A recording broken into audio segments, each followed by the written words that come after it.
আজকে 2024 সালে দাঁড়িয়ে আমরা মনে করি না নারী সমাজ কোনো পিছিয়ে পড়া জনগোষ্ঠী। আজকে সরকারি চাকরি পাওয়ার জন্য আমাদের কোনো পিছিয়ে পড়া জনগোষ্ঠীর তকমা নিয়ে কোটার ভিত্তিতে আমাদের এই চাকরি নিশ্চিত করতে হবে।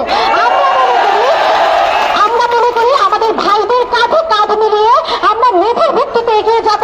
এই নতুন বাংলাদেশ আমরা গড়ে তুলব।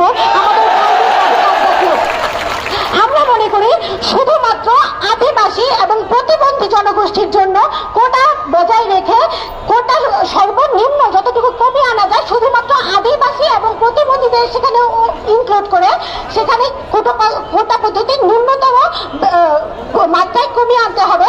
এবং আমরা মনে করি আজকে নারী সমাজকে নারী কোটার কথা বলে যে ঘরে আটকে রাখা হয়েছে বা এই আমরা আপনাদেরকে বলতে চাই আপনারা বেরিয়ে আসুন। 2024 সালে